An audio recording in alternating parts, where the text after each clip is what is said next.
Hello everybody, and it looks like there's music playing. Let me find the music and turn that off. Forgot I had music playing last time that I did a stream. Welcome to my stream, everybody. My name is Tabletop Junkie, and today is a nice and chill Sunday. So if you like what you are going to see here today, please like and subscribe to my channel. I would appreciate that. The more subscribers I get, the more the more motivation I get to keep popping out videos. Meanwhile, also welcome to the stream. If you feel like tipping, there is a link. The funds all go back into my channel to help me grow, such as helping me provide games, gear, and whatever my channel needs to keep growing the way it is. I know I'm not that famous, but I do. This does end up being an expensive hobby from time to time, but it is a hobby that I like doing.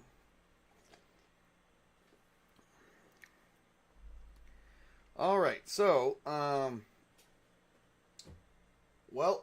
so this is a chill stream, so I say we should relax a bit. Hopefully I have a few people coming on. I do not know when, but may send them a nice request. Oh, we had let's start off with how this week has been. This week has been the best week I've had all year. I've been off of work this entire time, on vacation, and, just enjoying, the time. It's definitely been nice. Just, reorganizing my studio here because we now moved Mrs. Tabletop off into another room. Unfortunately, it had to happen, or I couldn't buy more books. So I decided that I wasn't going to buy any more books for a while, that, until we found more space, or until I could find an area that would suit my needs in the house. And if it could not be found, we may have to, consolidate a few things. I was even thinking about getting rid of some of my books. But the only problem is, a lot of these games I play still. I mean, there's some that I don't, like D&D 5e, Pathfinder 1st Edition. That would have freed up a whole shelf. But, those books are from, my glory days. So, unfortunately, as I was thinking this, she had a plan of her own, which is fortunate for me, but, I felt like it was unfortunate for her, but I think she's happy with where she's at right now. So she moved off into moved her computer off into another room. I just wanted to make sure she was comfortable and had enough space, because I did not want to move the desk back. Our desks are heavy-duty desks. They're not easy to move. They are literally everything that you could want all in one. So, yeah. So now I can put up another 4 more bookshelves by doing this. So it does help. But yeah, so I don't know. I felt kind of off about it, because it's like, this is her house too, not just for me, but we made it work. So here we are. This week I've actually gone up from 232 subscribers to 236. I played 3 Castle Crusades games, ran one session of one adventure, and then ran my main one on Friday. Yesterday I wanted to do a stream, but I wasn't feeling it. I think I was burnt out. Very much burnt out. Just due to staying up late and whatnot. Last night I actually took some medicine, went laid down, and I passed out. So, alright, well, I think last time I did a hex crawl workshop, which that turned out to be one of the best. Today, let's see, what can we talk about today? I don't know. Gaming stuff. Gaming stuff is definitely a must to talk about, because it is like the relaxation of what everybody has. But not sure how to present it. Was entertaining. The hex crawl was actually pretty good. Very long too, but we're not looking to be that long today. So, what to do? Well, Yes, honey, I am happy. Alright, what to do? So, for anyone who's actually viewing in, please let in the chat if there's anything you want to see today or you want me to talk about. I could talk about all the drama that's in the world, but I like to remain a drama-free channel. Although, a lot of drama is seeping into today's tabletop community. But we won't talk about which unless we're going to start pulling up articles, and I'm not doing that. Sounds like a whole lot of boring work to report on, and I don't feel like reporting on it. You know, I'll let everybody else deal with that. I could care two shits less. Sorry, but not sorry, but sorry at the same time, I guess. I don't know. Talk about dice. Ah, ha, ha, ha, ha. Chicken or turkey? Yeah, that sounds like something you would tell a friend, Chris. Okay, Cyrus has got it right. Talk about dice. Let's talk about dice. Let me educate how dice works. Because you know what's funny? Last night, I was actually talking to my kids about dice. Because for some reason, they're into gaming, but for some reason, they don't get dice and why they have so many sides and all this other stuff. So here we go. Here we go. Chicken every time. But you gotta sign up but you gotta make sure you put your name in first, because if you want chicken, you end up with the fish. That's a you problem. So, guys, this is only a small portion of dice that I actually do have. I actually have more dice, but I'm only gonna bring up this much. But let me activate the TJ vision here real quick. Booyah! There we go. Dice. You know, I don't know. That looks kind of fuzzy. Let me see if I can hit the, well, I'll hit the light in a minute. So, we have lots of dice. You know what's funny? Is Mrs. Tabletop, avoid the fish, ended up taking down half the people. Oh, well, okay. So, dice. So, Mrs. Tabletop always asks me, when is... Oh, okay, awesome. Someone heard that I needed the light on. When is a good time to have, like, when does a gamer have more than enough dice? I'm going to answer you guys that question right now. If you're a gamer like me, you can never have enough dice. This is not enough. This is enough for, like, a session of a game. I need more. Okay, so anyway, enough acting stupid. Let's talk about some of the dice real quick. Although I could just show you guys this, but I'm not turning the camera because there's medicine all over my table. I have... Alright, I can at least probably put it in the view of the camera.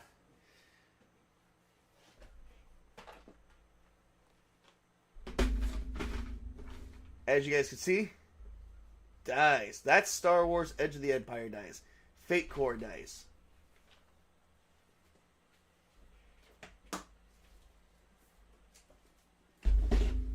A bunch of other dice inside of a thing. I have a lot of dice. You can never have enough dice. I have a lot of miscellaneous dice. And at the bottom of this, you can't see it real well. As you can see, I have sets of dice as well. Dice are freaking awesome. Okay, we're not showing them all of this. Okay. Here's some D&D dice from D&D. Narrative dice. I do not have... You know what? That is the one set of dice I do not have. Although Mrs. Table went online last night and found me some narrative dice that allows you to pick from fantasy races, fantasy classes, fantasy jobs, fantasy backgrounds, and all that stuff. And I was like, oh my god, when will I ever need those? Then I was kind of thinking the other day, oh my god, I actually need those. So, but you know, you can always turn your dice into narrative dice. You know, that's the whole part of having tables and stuff like that. Like, you know, roll tables. But let's start talking about some of the dice that we have here. I'm actually going to take a lot of these out because I only want to talk about... Well, I'm going to talk about in order. Let's talk about the most famous dice of all time. I got to be careful when talking about these dice because I get a little overzealous with these ones because I think they're freaking cool as ever. I think this is the coolest dice that nobody ever talks about. Probably because you can also, like, Macaulay Culkin, Home Alone this shit, and it would make, like, really good. Yeah, okay, so let's talk about We call them caltrops, or you can call them D4s. I like to use the term D4s. Caltrops just makes me think of, let's see, caltrops. Makes me think of, somebody tries breaking into my house. I'm putting these on the floor. I'm actually going to roll them and put them right as they're coming through my window. And I hope they come through my window barefoot, because if so, these are getting stuck through your foot. So yeah. Home Alone that shit. It's funny. Kevin and some of his family members were a bunch of nerds. And this is like in the 90s, right after the Satanic Panic. Not long after, probably a few years. The Satanic Panic, I believe, for gaming was like 1986.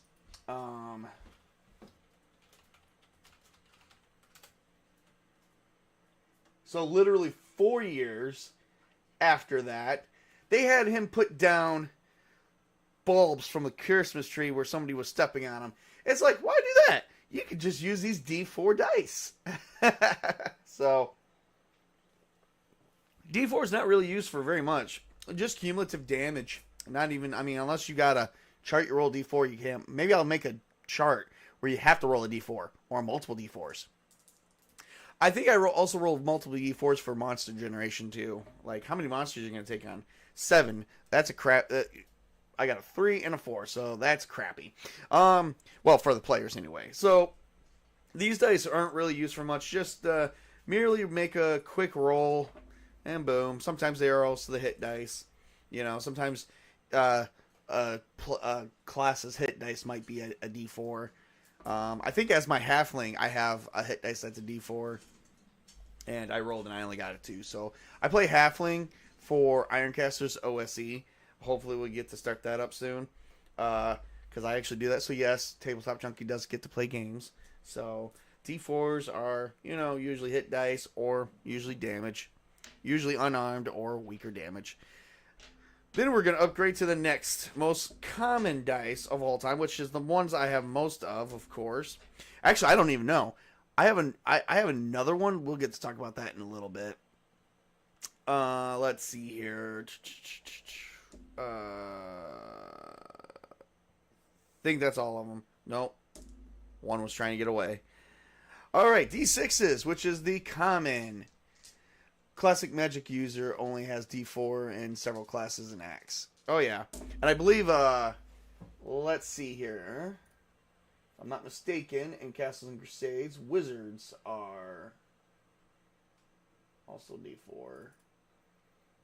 Most Magic users are kind of D4, unless you're like not completely Magic user. In classes, let's see, Illusionist is a D4, and a wizard. So classes that are complete Magic are got a hit dice of D4. I like that. Because wizards are not usually strong. D6s are the most common dice you'll ever see. They are used even for games outside of role-playing. Generally, in role-playing games, they are damage dice, hit dice, all different types of dice, random roll dice. They're also used in dice pool games, such as the D6. They are the most common. When West End Games made their D6 games, I'm wondering if they said, let's just make it D6. We'll make the D6 sandbox system, because you can always find a D6. At the time, and that was in the 80s, you couldn't just always find these dice anywhere. They weren't just sold, like, these were not just sold in any store. Get my hand out of the way. These were not just sold in any stores. You had to special order these probably in the 80s, which costed a lot more money than what they do today. Because today, now we have this thing called gaming stores. I don't think we had gaming stores back in the day. I think we had bookstores that sold games. I don't know. I am from the 80s, but I was born in the 80s. I lived mostly in the 90s, and I can tell you, in the 90s, finding games was not that easy. But D6s, you can find them everywhere. They're used in games. For God's sake, stay on my hand. They're used for games such as Yahtzee. They're used for games such as Monopoly. They're used for those types of board games. They're even used in games like, what do you call those things? You can connect them. They have sides. I don't know. You used to play a game called Train with them, but you can find them in most card games and whatnot. Um, yeah, and even Cyrus says, they're used for shooting craps. They're used for generally about anything. You can find these anywhere. These are the most common. But yep, and most role-playing games are used for hit dice, damage dice, which if you got a D6 as a damage dice, you're doing pretty good. You're doing pretty good. You do anything over a D6, you're doing even better. So, yeah, there we go. I'm going to put those aside. Let's talk about the next dice, next level up dice we have. The D8s. Da-da-da. Da-da-da. Let's make sure I got all the D8s out of here. The D8s. All right, so these dice are generally role-playing dice, period. I don't see them. I mean, I've never really seen anyone say, hey, let's play a D8 game. So they're kind of used for hit dice and role-playing, as well as dice for weapon damage. Now, if you got a weapon that does a D8, you're doing really great, or you're just really tall. Like, the default, I think, is like some of these for medium-sized creatures. So if you do, so the greatest thing is if you're a large-sized creature, you're generally upgraded to this. So they're not used much by themselves, which is kind of sad. I think that there's this dice and one other type of dice that gets less attention and role-playing than anything else, and we'll get to that in a minute. Because the next thing I actually would like to cover are these dice are special dice to me. They're not really that special, but they are special. They are, but they aren't. So figure that one out. Are the D10s. Now you're probably thinking, Tabletop Junkie, why do you call them the special dice? Well, I'll tell you in a minute. So, for those who likes World of Darkness games, these dice actually come in handy. They're used for storytelling, definitely random table generation, random rolls, and they actually go very well with another dice set.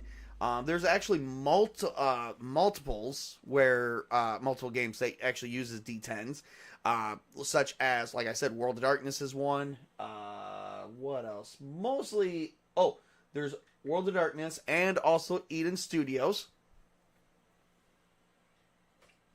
Hang on 1 second, because they were born with an extra side. No. All right. So, D10s are used in stuff like Eden Studios, Army of Darkness game. I think we use a D10 in the All Flesh Must Be Eaten game. We use the D10s in the Storyteller game. And then there's also... and the Storyteller system, which is World of Darkness. And that also is used, I believe, D10s are also used in Cyberpunk 2020 Red. And so there's a lot of wide varieties for these. But the most common one is when you pair it up with another type of dice. So, and these are also used as hit dice, weapon damage, which if you're wielding a D10, you are, well, you're a good warrior. But let's talk about what else these things are paired with. We're not done with these yet.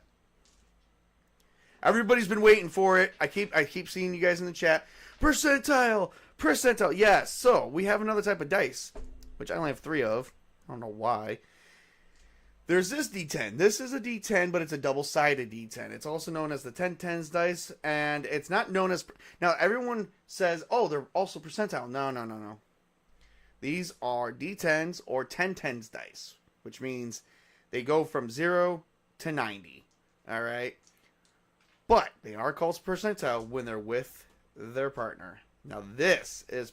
When somebody says roll percentile dice, that means roll a D10 and roll a 10-10s dice. This, together, they make the percentile. And this, and I'm going to roll one, 63%. Hell yeah. Now, you use these quite a bit in a game called Call of Cthulhu, and I do have 7th edition. God, now I'm missing Call of Cthulhu. You guys made me miss Call of Cthulhu. Oh, God, that was so good. We played the Orient Express. A bit slow at the start, but then they ran into a lot of issues. Generally, so percentile dice or the 10-10s dice is only used in role-playing when gathered with their partner. And you never really use this dice for anything else unless somebody says, hey, roll percentile. Because in some cases, like Castles and Crusades and D&D, when it says it's like your vision has been obstructed by 50%, that means you got to sit here, you got to roll this, and I got 28%. Okay, well, I can see right through the fog. If I would have gotten, like, say, 91%, that would have been a failure. If I would have gotten 51%, that's still a failure. You got to roll under the obstruction, which is like 50%. So you got to roll under 50%. That's not rolling under 50%. 36%. There we go. I totally fixed that. But yeah, generally most role-playing games, these are used together and only used when trying to see through things. What's the percentage of having, when the GM needs to figure out what are the odds? Never tell the GM the odds. They make up the odds. And then another dice that doesn't get nearly enough attention, like the D8, is the D12s. 12-sided dice that actually are used in most role-playing games as helping with, helping the GM with table generation, hit dice, and damage dice. And that's pretty much about it. There is no D12 system out there that uses these dice alone, so they're just used for most other role-playing games. They're generic and not that easy to find. Unless you buy a whole set of, like, freaking a D20 set. And then, booyah! The D20. The 20-sided dice that everybody loves. The decider of all. This is used in table generation, attack rolls. Not used in damage rolls, thank God, because that would be really random. Commonly known as the D20. You can get them to hit rolls. For attacks, critical, fumbles, success, failures, the deciding making. This dice is the god of all dice. Look at it. Look at that 20. Okay, my camera's actually having a hard time with that. Look at the 20. This is the god of all dice. This dice commands all these smaller dice. This is everything in gaming. And there we go. Alright, we talked about dice. And when does a gamer have enough? You never have... Okay, truthfully, you never have enough. You always want to have more dice. Because here's the reason why. Well, this is not really proving my point, but... Damn, I'm doing pretty good today. And yet, nobody wanted the game. Okay, there we go. So say I rolled that like 3 times. I just rolled that dice 3 times and got 3 every single time. It's called a curse. Most gamers are superstitious and they're like, oh my god, this dice is cursed. I'm going to try another dice. And then we would switch to one of these that are rolling much higher until they start rolling lower again. Although this is still not proving my point. I mean, that's the only one that rolled low. Kind of like, with your modifiers and all. So, we call them cursed dice when they start rolling low, which most gamers in my circles use, they tend to use, oh my god, I disappeared. There we go. They tend to use dice rollers, which, those are always cursed. You leave everything up to a computer system.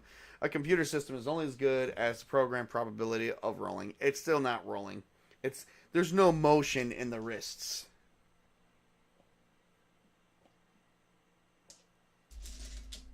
Oh, and I totally forgot. In most games, D6s are also used together with other D6s for character generation.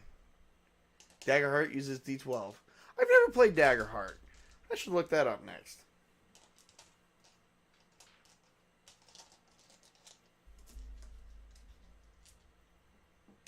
As soon as I put all my dice away.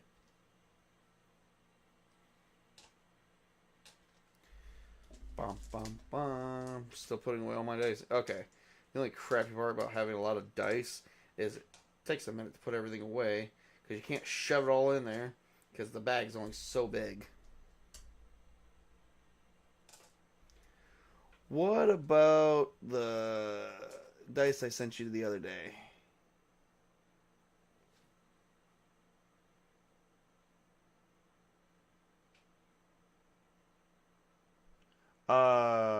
Chris, what dice did you send me the other day? The other day you sent me books. I didn't get no dice.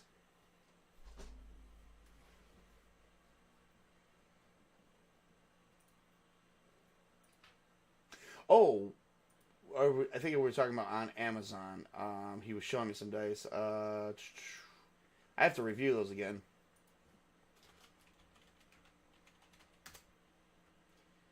Daggerheart. Let's see here. And we're going to roll this right over in here.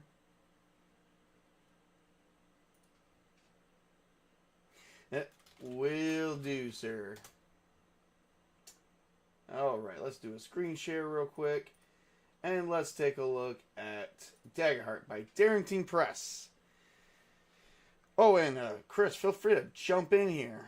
Okay, so a new fantasy game's coming in 2025. Designed for long-term... Oh, is this the one Daggerheart by Critical Role? I didn't even know about that. We have extended a special invitation to everyone to play and break and bring us your unfiltered feedback of Daggerheart. You can download the PDF on... you can definitely download the PDF, I guess, on drive-thru. And, okay, so let's see. We created a few videos to help begin picking cards and rolling through Hope and Fear dice as seamlessly as possible. First, check out our Daggerheart 101 video featuring the lead designer, Spencer Stark, and our resident game master and Critical Role's chief creative officer, Matthew Mercer. Okay. I didn't even know about this. I heard that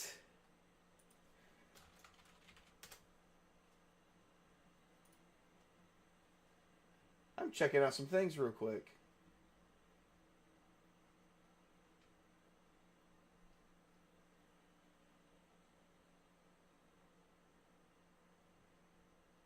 Okay, so I don't think they created it. I did hear a rumor that Critical Role was doing their own system. I don't think this is it. Although this does look kind of interesting.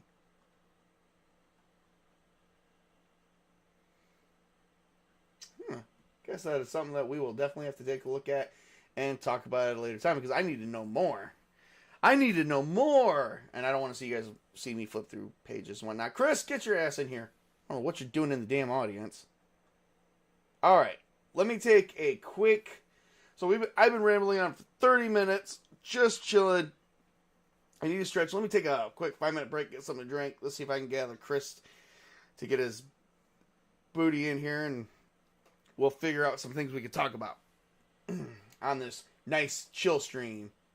Oh, okay. He's going to be right here. Let's... You know what? I think I got another topic we can actually talk about. But right when we come back.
And we're back. Yeah, before we talk about anything else, I do have something I can share with you guys.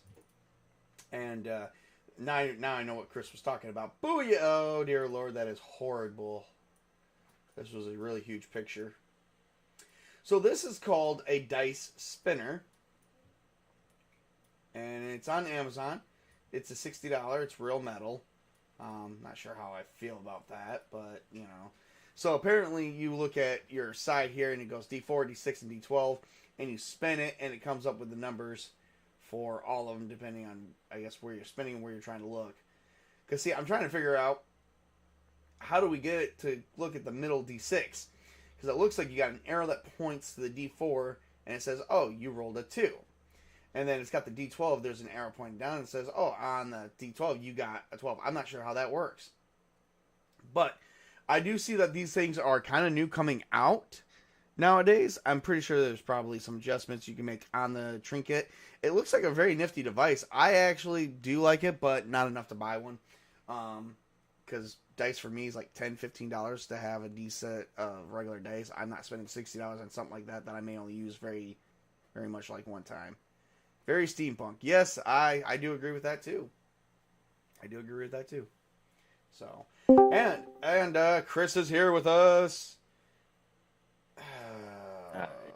Lord. Give me just a second, buddy. You're like inhabiting the entire space. Well, of course.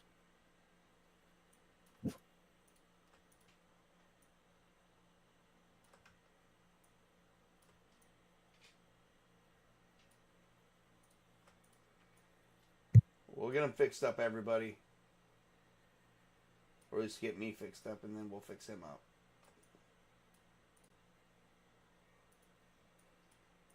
Now, unfortunately, this is my show, so he's going to inhabit the space that he inhabits, which is below me. We were talking about the spinner here. The spinner you just showed me. What's your thoughts on that, Mr. Chris? I mean, I know you're not much into gaming, but from the outsider looking in, what is your thoughts on the spinner? It was fancy. Yep, there we go. Hell, that was more than I was expecting, to be honest. So. I mean, I think it's very interesting. I mean, it's let me see. I need to pull it up myself because it's multiple dice in one. Right. It's like that's all you'll ever need right there.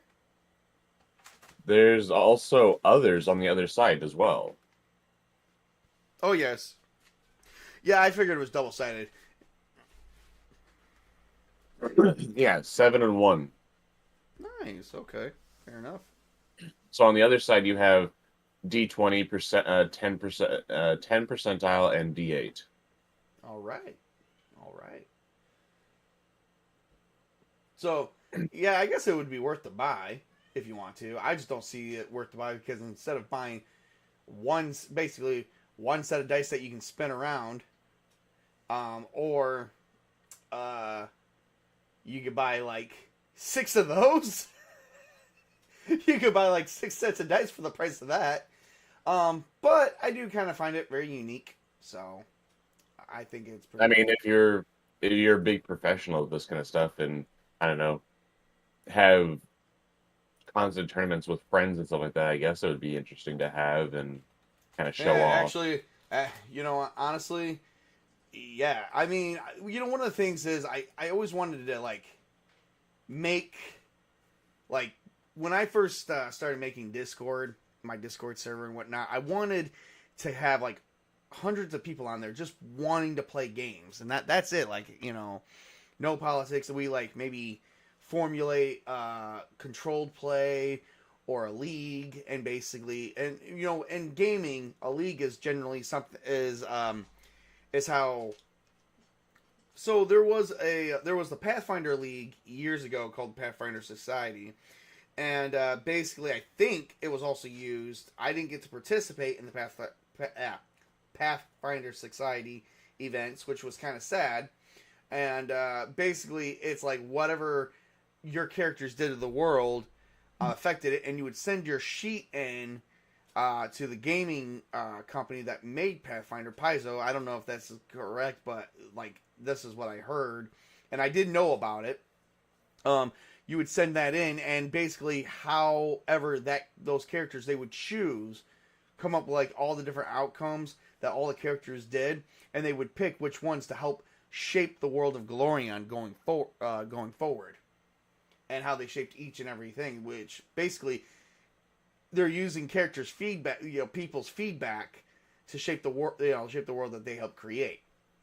Which nowadays, if you do that, that's bad. Really. Oh yeah, yeah. Gaming companies don't want that no more. Why Oh, would that they is listen to true. us? We're their audience. I mean, You're the customer. yeah, we're we're nobody. You know, we're their money. We're nobodies to them nowadays. And I know several companies, one specifically, that I will not mention because apparently there's a lot. So I swore I was never going to bring this up, but I guess I might share a little bit. Um, I've been coming across a lot of videos on YouTube lately where they're talking about the major controversy in gaming right now, where you're not allowed to say anything negative about games. And one particular, which will remain nameless, has taken sort of a controlled thing about that. Well, I'm going to tell you guys something. If that ever happens to all games, we can kiss things like YouTube goodbye. We could kiss things like Rumble. We could probably kiss a lot of like the best entertainment that you will ever have in the world, like goodbye. Um, that's a bunch of bullshit. People, Yeah. you know, opinion, especially in this country where we live at, and I live in the U.S. Chris lives in the U.S. Opinions are, yes, a sense of entitlement, and we have a right to them. It's not we're entitled to them. I mean, we kind of are, but we also have a right to them. So you don't like that, whatever. I like the sound that dice make. Oh yeah, like hitting the table. Hang on, hold up. Got my bag right here. I wouldn't say we have exactly a right. We have a right as consumers to pursue a product that we want. Hang on, Chris, can you hear this? Yes. Oh, good. Want to make sure Cyrus can hear it too. He said he likes the sound that dice makes, so I figured I'd make some sounds for him. Back to the proverbial day, Gamers Workshop used to have the same battle run across its stores. And he said, "Thank you, you're welcome." With the aggregated results feeding into the canon of the 40K universe. Yes, and from my understanding, that doesn't happen anymore. A lot of gaming companies are dropping that now. You have a right to your opinion. Used to be reasonable, polite, a way of disagreeing with someone. Yes, now it's being said it's downright rude. If you draw an opinion that's negative or that has one negative factor on it, Or even if we're like complete assholes. Or I mean, if you just completely disagree with someone, it's considered it to be rude. Yeah, that's bullshit. We are so thin-skinned these days. And for me, I don't know how my audience viewed me coming into this when they say I think Tabletop Junkie might be thin-skinned because he always remains neutral with politics, which I make that publicly acknowledged in both my Discord server and on X, and I have made that publicly known here on YouTube as well. I made that publicly known on all my streams that I actually do not have a political side. Openly, I do not. However, I have no idea what that has led to people to believe about me. Because the truth is, do I dabble in politics? So let's go there. Yes, I do. And yes, I do have a side. No, I'm not going to share that because that's not what this channel is about. I'm only sharing what this channel is about. So I've always wondered if people always thought maybe I was thin-skinned because I didn't want to listen to anyone else's opinion. It's not that, actually. I just don't give a shit. When I come on here, I like to actually have the persona of I'm a chill, laid-back guy because I am a chill, laid-back guy because I work. Like most people, I have somewhere else I have to be too. I can't always be on YouTube. So, but on here, this is like my way to block out the world and all of that. And like, let's do something fun. Like, who comes to seriously? Does people come to YouTube to listen to people bitch? Don't answer that. YouTube. Don't answer that. I think people I think people do. It's YouTube. I don't know. I like to show off gaming stuff, but there's other things that you can do with gaming too. Like, I gotta show this off. Like, this just came through. Who doesn't like stencils? Well, I mean, a complete and total moron doesn't like stencils. Oh my By the god. way, I found another dice. I think it'd be very weird. I want to see what you think about it. Oh yeah, we'll do. Look at these stencils I just bought. Look at it. Oh yeah. You know what's funny? Every time that Mrs. Tabletop always makes a recommendation to me, I ignore her and I ignore her and I ignore her, and then when I finally do not ignore her on her opinions regarding gaming and how to map create, I finally go with these stencils and go, oh my god, why was I not doing this entire time? I have no idea why that is. And then she's like, oh, you knew I was right this whole time. Or when are you going to admit that I was right? I'm like, never, because I'm a dude. And no dude, no real guy wants to go, yeah, I was wrong about this. So I will say this. I might have disagreed with her. I don't think I was 100% wrong, because who needs stencils if you can trace a square, right? But I will say this. I think the stencils make it cooler. I think the stencils make it cooler. Which is not saying I was wrong. We don't need stencils, but oh yeah. I'm pulling out a lot of game stuff. I mean, I've seen plenty of people that have made some pretty amazing maps with just graph paper. Yeah, I can't draw. I'm not an artist. Unfortunately, it's the way my wrists are. They do not allow. Except for an artist of ideas. Oh, yes, I am. Okay, yes, that is true. I have a lot of ideas. Look at all this. Look at all this. I bought all these online at Amazon for like $15, which is better than her daughter's. Like we just bought her the same stencils, but we bought them from another company, which will also remain nameless, because anytime that someone says something negative about them, they're already ready to contact their fucking lawyers. Someone just subscribed. Did they really? Oh, awesome. Oh, I just saw a graphic pop up on the screen. Oh my god, and I didn't even get to say anything. Let me make sure that the graphic will actually come through. So let me turn off TJ Vision for a bit, and that way we can do it. So we've got Washington Skywatch. Join the channel. See, this is why I wanted to do one, because I knew that I'm booming. But there's going to be a lot of things that are going to slow down here real soon, because I have to get back to work and got to get back to life. And I hate it, because I've enjoyed this last week and a half, just being able to do whatever the hell I want. Let's see what chat says. Starting from the bottom up, Mrs. Tabletop says, you just did. Cyrus Wright says, Dyson logos. Hell yeah. And he just got some himself too. All right, and then Colin says, everyone refers to Nuke It from Orbit line from Aliens, but it was there, but much more, in my mind, important line slightly earlier in the conversation. Burke refers to Hicks as a grunt, then realize what he has said. Turns Hicks says, no offense. Hicks being normal, sane person realizes that Burke meant and just says, none taken. Huh, okay. Alright, so, I guess we're going to talk about it today, folks. Yeah, so this is the work of stencils right here. I didn't get to, but I used this stencil, which belongs to Mrs. Tabletop. So, yeah, Chris, I get it, because see, look how great this map is. Granted, it's all in hex form, but imagine if we could get, if I was if I was a really good artist, I could probably like blow this up and get rid of the hex lines and just start merging everything together.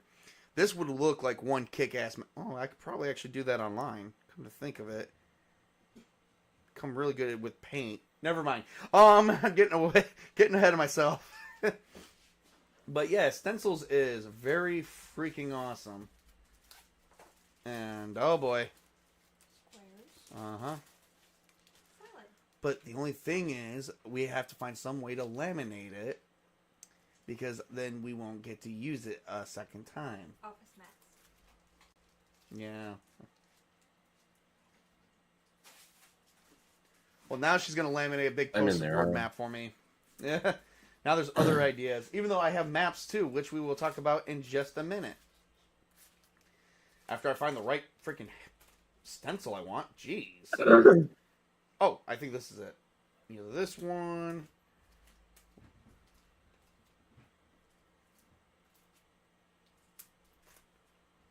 Oh no. It's not this one. I was wrong. It's this one, folks, because it's got the big hex. See, you're always going to want to go with the M20 hex, especially when drawing maps, because then you can always put in, like, and I like to keep the packages, because I'm weird like that. Oh, yeah, that is perfect. Oh. Yeah, that is perfect. That is the perfect size. Oh, it's actually probably a tad smaller than the other hexes. But, yeah. Let me see here. Looks like the M20 fits inside those things. Maybe it could also because like the other stencil I used was a thinner one versus a thicker one. So these are thicker. These stencils are more durable, and you even have your own rulers on. They all have rulers on them. And they have more than just rulers on this one. Yep, they have centimeter rulers on these ones. I love these things. You ever heard of the dice method to making a map? Anyone ever heard of that? I think Ironcasher I have zero drawing artistic talent, so use stencils quite a bit. Me too, dude. Me too. Oh, that was ArcherCon. Yeah, me too, Colin. Me too. Has anyone ever heard of the dice method when making maps? I'm actually going to show you what that is. Let me see if I can actually find a blank sheet of paper. I mean, you could use grid to do it. I don't think I want to, though. I've done it once before. I want to waste my grid paper. If it's what I think it is, I think Ironcaster once told me about it. Here we go. Guess we can just do this. All right. So I'm going to show you. All right. So how many dice do you want me to roll, like, right now? Like, give me a number. As many as can fit in your hand. Okay. All right. Well, I'm going to dump all this out. All right. Let's see here. All right. Let's see here. I'm going to... Several of the HeroQuest games use tiles to making maps. All right. Okay. Any small dice? Here we go. We're gonna. Chris gave me a challenge. I'm going for the challenge. Look at that. Look how ridiculous this is getting. I think that's all of it. Nope. I can still fit more. Okay. Okay. I think that's all of it now. So this was one method that was actually shared years ago when I first got into it. 21,505,855. Seriously, Colin, that's not even a real ideal. No one can fit that many dice in their hands unless it's all D4s. They all have to be microscopic. Yeah, there ain't no way. Oh, just gotta make sure I can ship them around, and boom! Well, that did not work out in my favor whatsoever. Although, I did get some nice designs out of it. Give me 1 second. I gotta fetch my dice.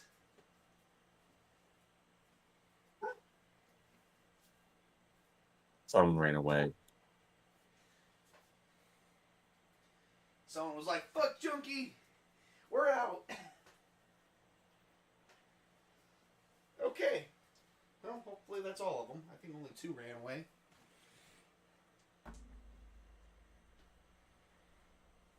There we go. Okay. So now, we have 16, 2, 10, 7, 2, 0, 2, 16, 4, 4, 2, 70, 8, 5, 9, 8, 2, 2, and that's a little bit dirty, and 6. Now, what does those numbers have to do with making this map? I'm going to tell you guys this real simply. It fucking doesn't. That has nothing to do with anything. You could always make it into something. I could, but if I took the time to actually give a damn. But that's not the point of the current method that I'm showing. Oh, here we go. Ooh, damn. You know what's sad? When your pencils end up being almost smaller than your eraser. Goes to show you how many times I erase shit. And, you know, believe it or not, I literally have more erasers, but my pencils are the one going out.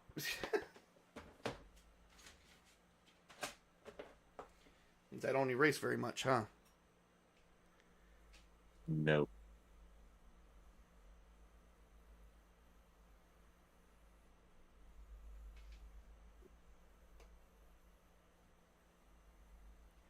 The idea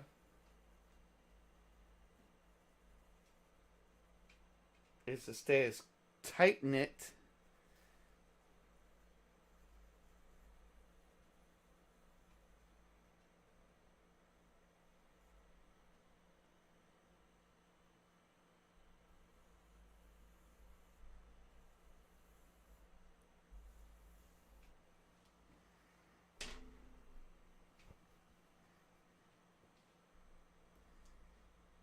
I'm not even putting those back in the bag.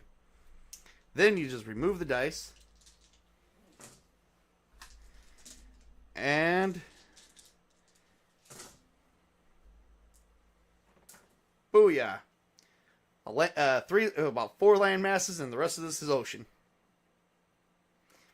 Map. Now you just got to decide what is what. Like, what is this going to be? Is this going to be a forest? Is there going to be some mountains over here? Is there a volcano over here? Who the hell knows? Maybe those three are volcanoes. Could be.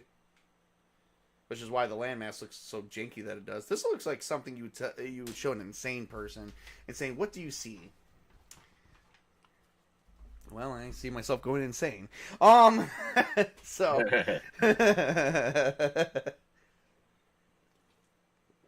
All right. But yeah, that is a way. I saw a video where they had dice assigned to things such as population, size, terrain, water, etc. Oh yeah, I actually am working on some tables for landmass generation and stuff like that. Actually, as a matter of fact, Ironcaster was the one that actually told me which book to look into specifically for that. So we got a shipwreck there. This map alone tells a story. If I remember correctly, I made this the other day, and I was telling the story as I was making it. And we have ocean here, a shipwreck there, which is also the burial of a major battle. This is nothing but burials. This is people overseeing the burials. And these are raider camps. It looks like they're the center of attention, and they're trying to watch everyone from every side. Other than there's a keep here, and then there's a couple other things. Probably a few monster things. This map itself looks like someone's running. Yeah, away from dodgeballs. So, yeah. Easy way. Easy.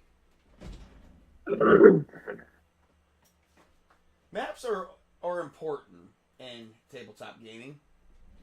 Because maps give you a... See, there's two types of gaming. Theater of the mind and visual. Most of the time, when role-playing, you use theater of the mind. Maps are important. Very important, because they give you a visual reference of not just what's being described to you, but what is going on. And you do have an okay visual reference of, if somebody's around the corner in a 20 by 20 room, they're not necessarily 60 feet away from you. So if you can't depict what 60 feet is in a 20 by 20 room, first off, do the math in your head alone. And I know a lot of people are real bad at math, especially in this day and age, but we won't go there. But think about it. You got a 20 by 20 room and someone's at the entrance. And you're in the center of the room. How far away are they from you?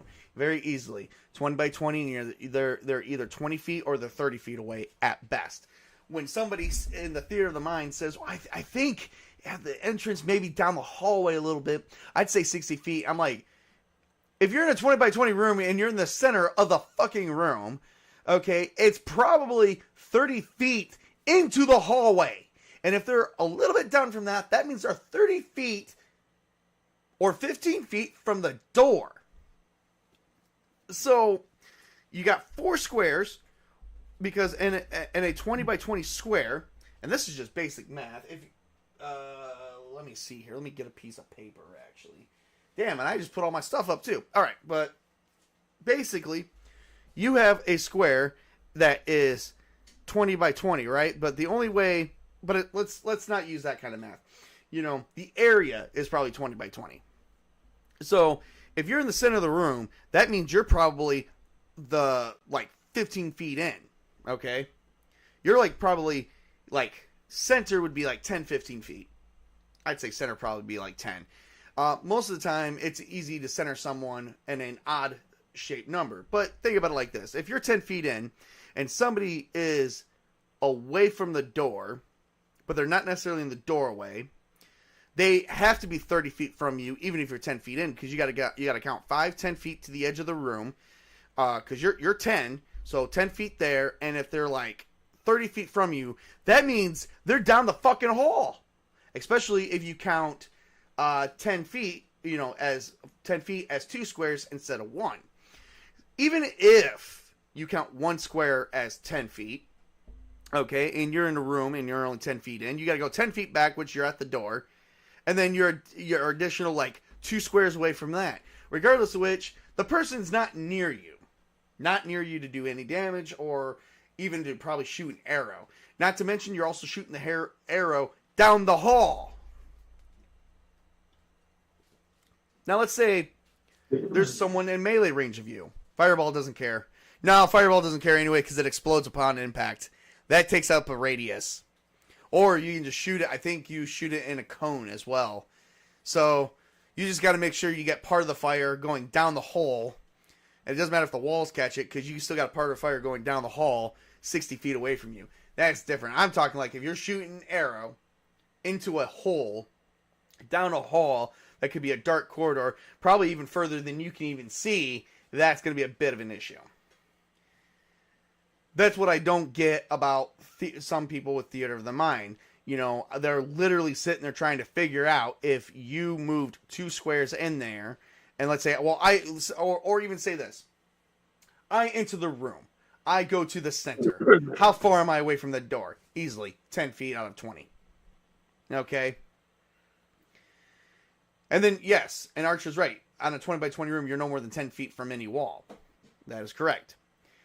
And then the GM goes, okay, but you're shooting 60 feet away. How the fuck do you figure that? That means he's 40 feet down the hallway. He's not near the corridor. And pray to God you can actually hit him without him going, oh shit, there's an arrow coming at my head. Not under those. Yeah, exactly.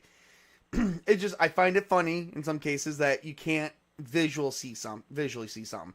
Yes, I'm one of the few people that can, but that's because measurement is everything to me. That, and I used to be a carpenter, so we won't talk about that. Yeah. So I imagine shooting down a hall, it's and then not to mention, what if you go off to the left or the right? Then you're not actually shooting straight down the hall. You're, depending if the room is centered. Hell, in a 20 by 20 room represented on the map, the door's not dead center unless you got half the wall missing on one side and half the wall missing on the other side. A lot of time when people just draw squares, they just put it on one side of the room. Measure twice, cut once. Exactly. Cyrus got it.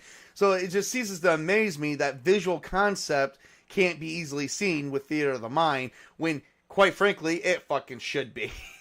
But that is also saying everybody needs to understand how math works and everyone should take algebra and geometry, which I was a algebra 2 and calculus guy in high school. So, and then I even did more advanced math than that going forward into college. But do I use that shit today? Only for gaming. There was a use for it. Just not for any job that paid me well. So, but, you know, thank God I know all this shit. So, right?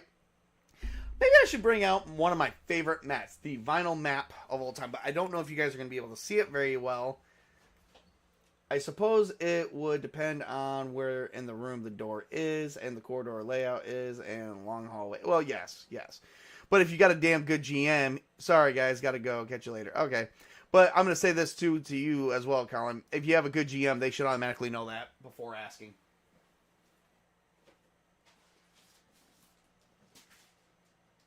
Oh, I don't even have my camera on. Shit. I was going to put something on camera and it's not even on. Well, then, turning it on would be the first step to show it. A map.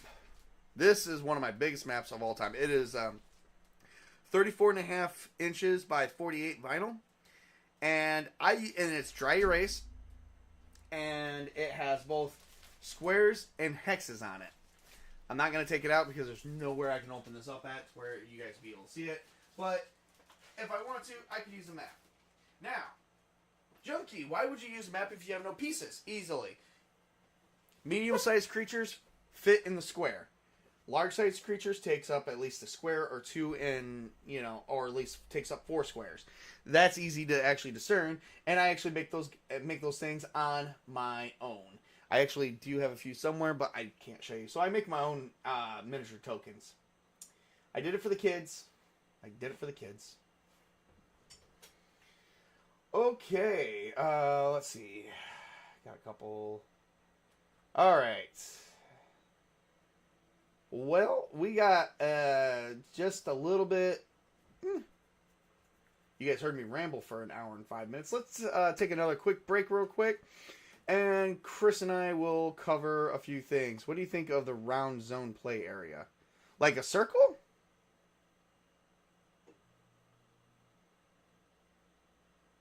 I mean, circles are all various shapes carry. Yeah, okay. Those are very. You know what? Let me take a 5-minute break. We'll be back in 5 minutes, I promise you. And I'm going to tell you what I think about the round zone play area, because that is something else that was something that kind of irked me in life. Be right back.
I don't even think that was 5 minutes, but okay. We're back. Actually going to talk about the round zone play area. I'm actually going to show some visual representation, and then I'm going to tell you my opinions on it. Why? Because that's what Junkie does. Let's see here. I don't want that one. I want this one. No, I don't even want that one either. I know I have one. Oh, here we go. I want this one. Definitely want that one. Maybe this one, because we do have ovals. That looks crazy. Yeah, no. This is gonna be perfect right here with what I'm about to show. All right, so the round play area I actually do like at times. I actually did one of them in one of my Castle and Crusades game. I believe it was chapter 3 or 4 of my Chronicles of Paramore sessions, where I had everyone dealing with a spinning room puzzle, which, let me just tell you, pissed a lot of people off. So, wait, I think I know that one.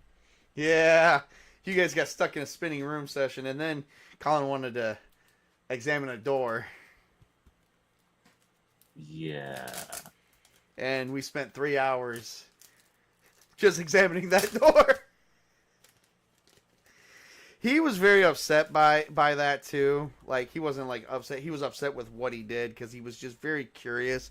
And he's like, I'm just playing my character. And I'm like, that's cool, man. Like, I didn't have an issue with it. He's like, I think Chris might be mad at me. And I was like, I said, I will handle Chris. It's fine. It was kind of, and I love on how this one, because you got notches here.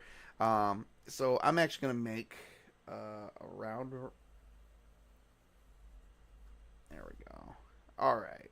And then let's do an oval. I like that. It's also been 10 years since Robin Williams has been passed away. 10 years already. I feel like he just passed away last year. Or a couple years ago, actually. No, it's been 10 years. I remember because the year where Robin Williams passed away, if I'm not mistaken, yeah, he passed away 10 years today, right? Yep. Yeah, that's right. He passed away 6 days after I filed for my first divorce. Oh. Yeah, because I filed for my first divorce 10, 11 years ago, 6 days ago. 7 days ago, so it's been about a week.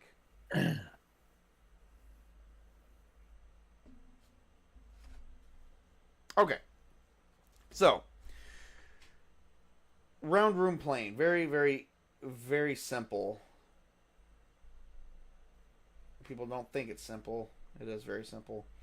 So, each square that is inside here that is a full square, you can inhabit. So, you can't inhabit this one. You can't inhabit this one. That one you most likely could, unless the GM's being a dick, then you can't.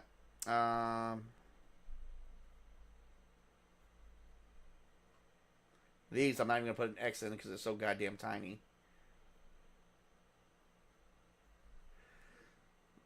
So, like, these squares, these are, like, this area right here.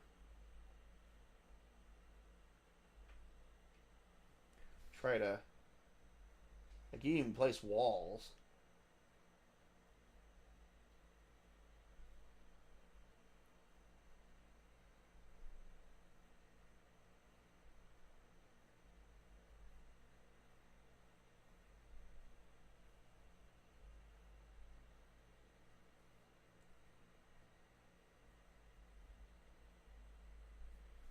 Okay. So, all of where I don't have walls placed at, that is spaces that characters can have it. I actually love some of this because this actually puts you in a non-symmetrical area, and your brain automatically is going to go, symmetry! or sort of like the room is going to be non-symmetrical because there's going to be like walls and tables and chairs and stuff to inhabit it, and the first thing you're going to go is, I want to shoot. I'm going to come in here and I'll shoot straight down this corridor. I'm like, okay, all the enemies move to the left. Move to the left. Or this is another wall, and you come in and you want to shoot down this hallway. Well, you got to move to the right. Crisscross, everybody, clap your hands. No, I'm just kidding. I actually have a. I actually have a. It just made me think of a horrible joke from when we were from high school and junior high years. Oh God. I will not say. I squandered. I don't know if I squandered my years in high school. I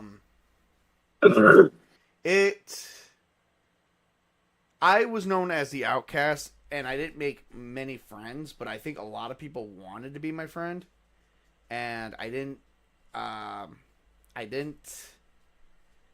What's the word? I didn't engage. That's the word. I didn't engage. See,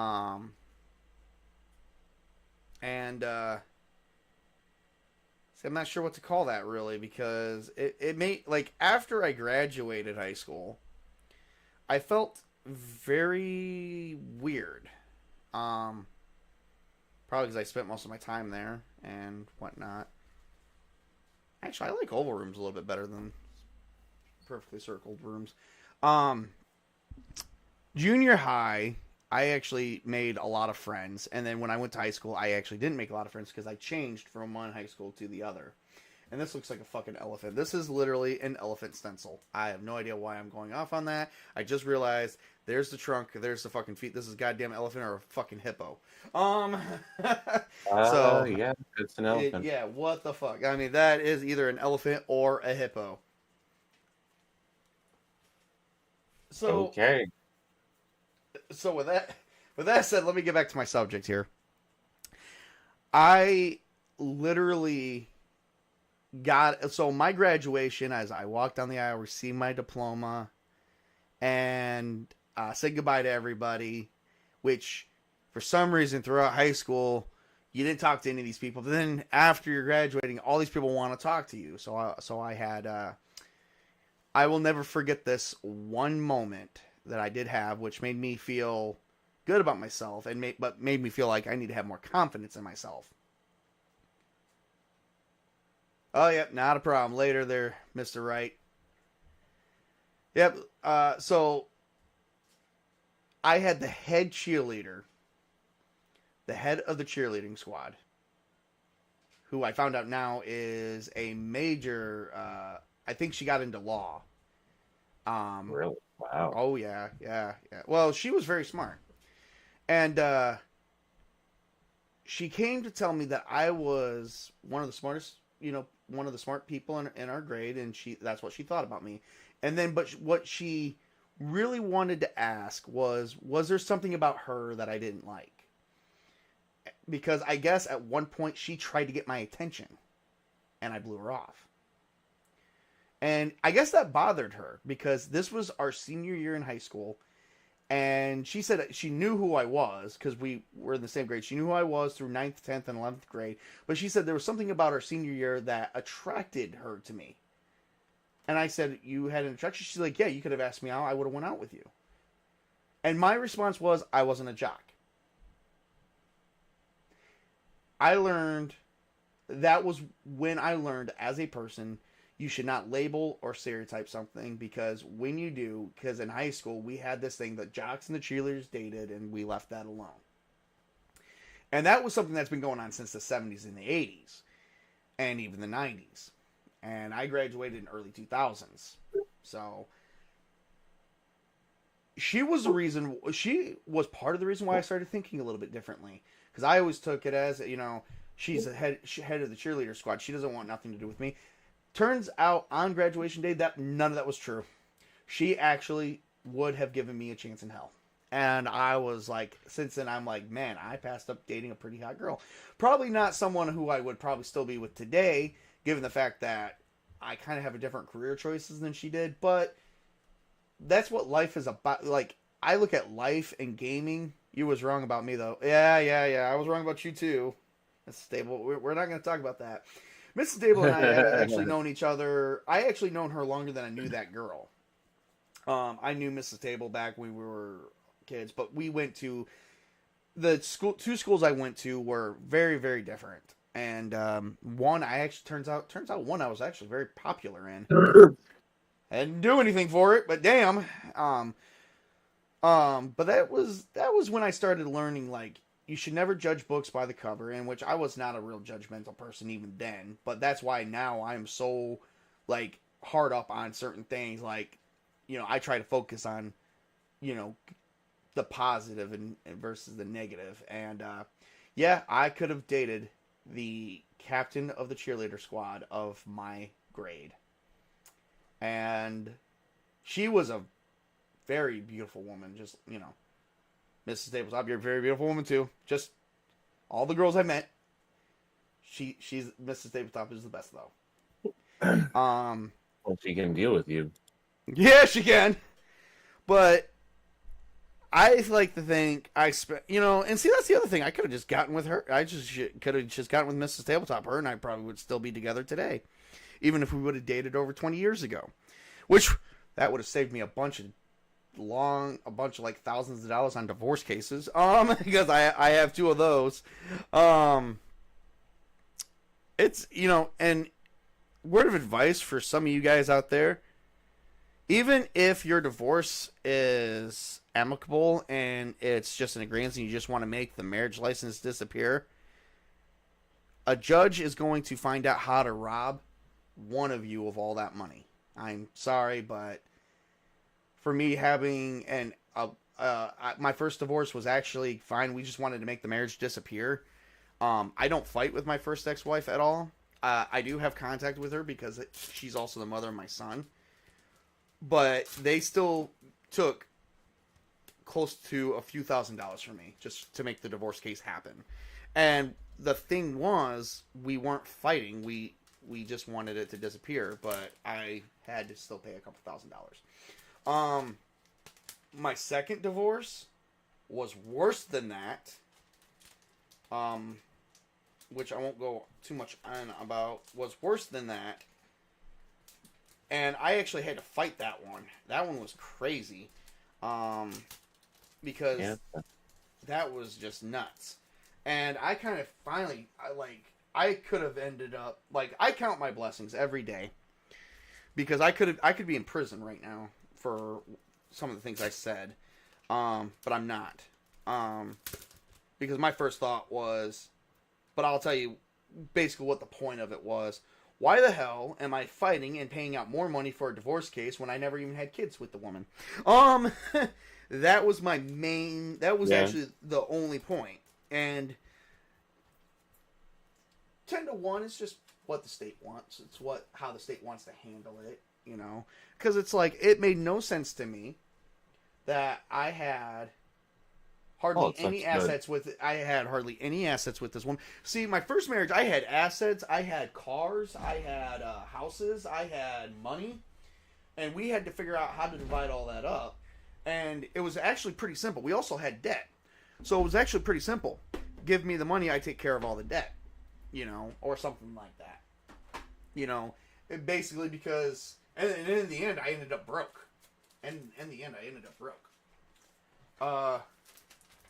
But if it's one thing I've learned about myself, is when they say never grow up too fast, you're not necessarily growing up when you hit 18. You're not necessarily growing up when you hit 24. You may have a lot of things to learn because you haven't journeyed far enough yet. And for me, my life has been one gigantic quest, and I have taken on some of the most evil people in the freaking world. Or at least what I view as the most evil people in the freaking world, because literally they tried ruining my life. But I wasn't trying anything like that. But that's the thing is, you have challenges and obstacles you have to overcome. Now, it's no secret that Mr. Spartacus here is a religious person, which he is, and it's very very good. But not to get all philosophical, but for you guys, but life is like tabletop gaming.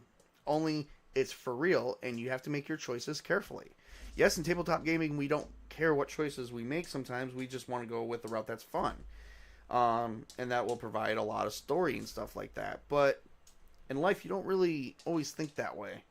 I have no regrets in my life because I've learned a few things about myself. One, I love books, and two, if it wasn't for some of these things, I would have never met Chris. Yeah. Do you remember that it used to be a phrase that people would say about 10 years ago, YOLO. Yep, you only live once. Yeah. And the thing is that so that was the excuse that I've seen a lot of people do to do stupid things. But the thing is yeah, you only live once, so cherish it, take care of it. Yeah, yes. I didn't agree with YOLO. I never agreed with that phrase whatsoever because you only lived once, yes, and have as much fun as possible. That is true. There is ways for you to have fun without costing you thousands of dollars. You just got to figure that out. Yep. Now, for me, I made some bad choices in life. That's just the way it is. But like I said, if it wasn't for those choices, I would have never have learned what I learned about myself. So I learned a lot. I also learned, marriage can wait. Just make sure you have the right person. Now, you got me and Mrs. Tabletop, and we're not married. Are we ever going to get married? Probably not. There's a lot of other things actually tied to that. I can say, no, she's not married. I'm not married. No, we're not going through anything on separate in our lives. The reason why we can't get married. But there's other reasons why we are electing not to do marriage anymore. And she was, honestly, she's also been divorced. Unfortunately, I've been divorced more than her, but, we won't talk about, it's not a contest, and I'm winning. If it was, I'd be winning 100%.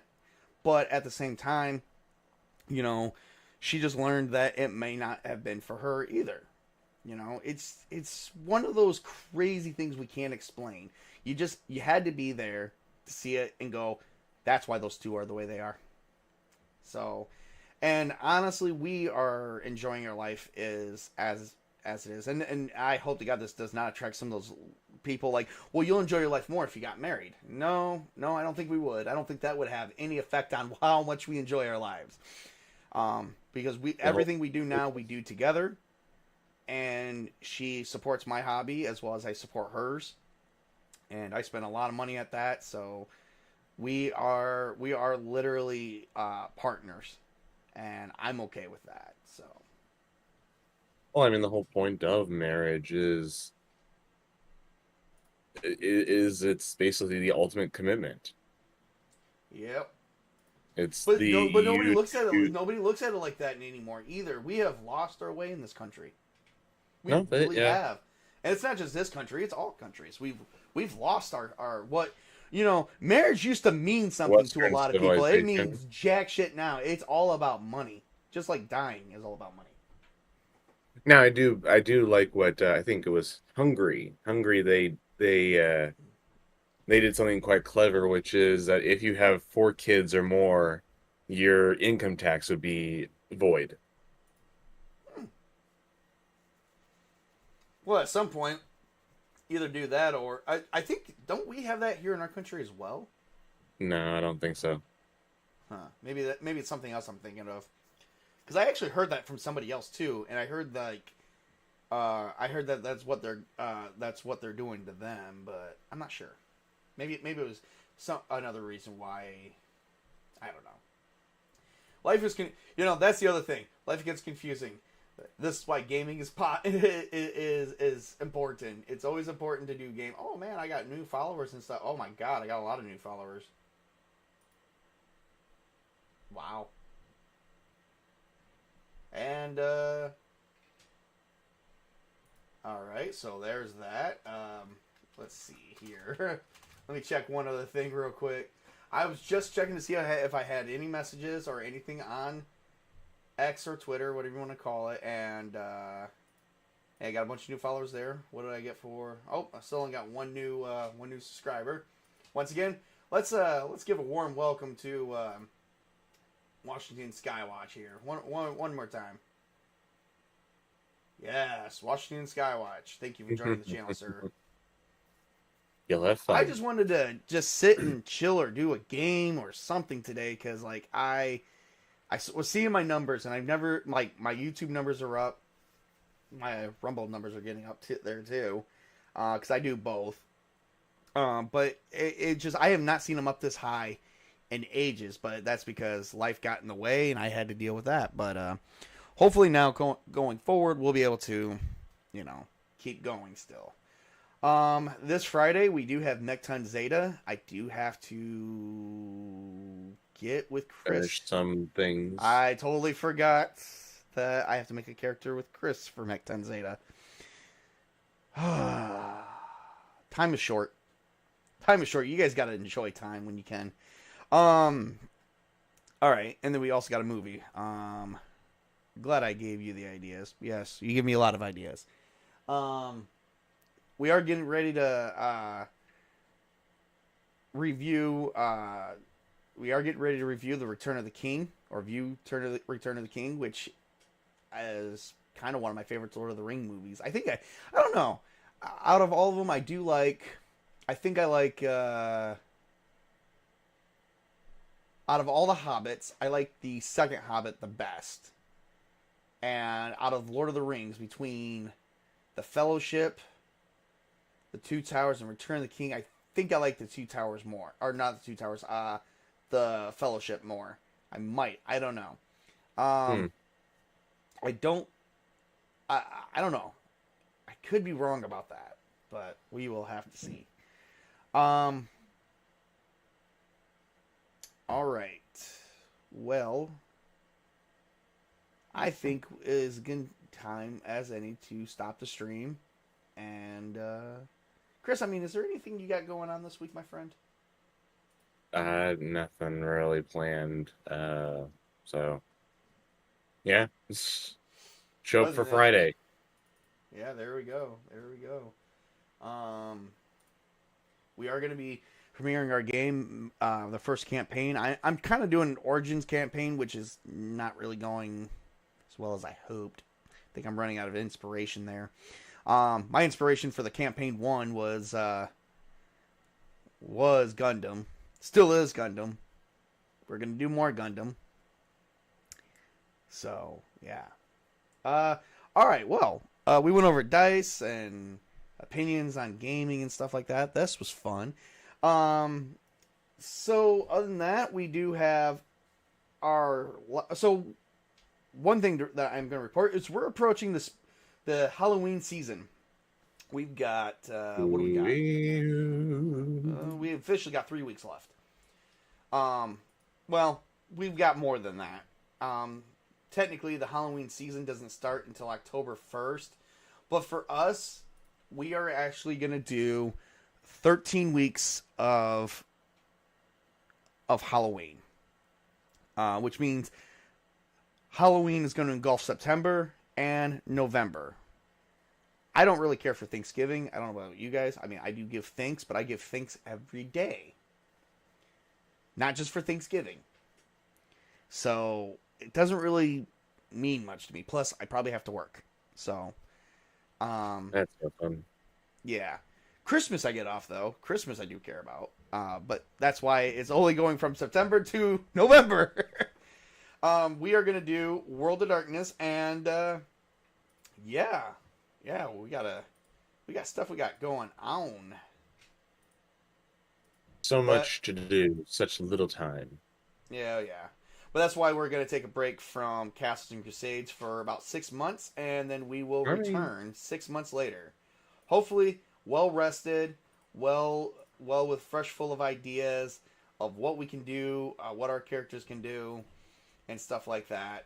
I am hoping for the best. The whole part of taking some time off is to regroup and get some more stuff done and literally, come back refreshed for the new year. There is a possibility. I've been going over some things with my writing that has me under the belief that we might be done with the first campaign of Chronicles of Paramore actually either by the end of the year or before the end of the year. I'm not sure if it's before. I'm not sure how far before. It could be August or September. So, yeah, it looks like we might be closing that out. Which That was a long adventure. We've actually been playing Castles and Crusades, Chronicles of Paramore for 2 years. Oh, 2 years for you. Right. Well, you come in at some point, but yes. But the whole campaign's been a 2-year running campaign, so that's actually kind of crazy. Or close to. All right. Well, you guys have a great day and enjoy your Sunday. And remember to always work hard, play hard, and game on, everybody. Have a great and wonderful week. And to remember to stay tuned for more stuff because I'm bringing it right to you. We are going to start. We're going to start the Halloween season off right on actually September 6th, and we are going to be playing World of Darkness, where everyone takes on human characters that are investigating supernatural occurrences. And then they won't be the only characters they take on. I have more coming at you for an entire series called The Darkman Chronicles. Have a great and wonderful evening, everybody. Or, in this case, afternoon.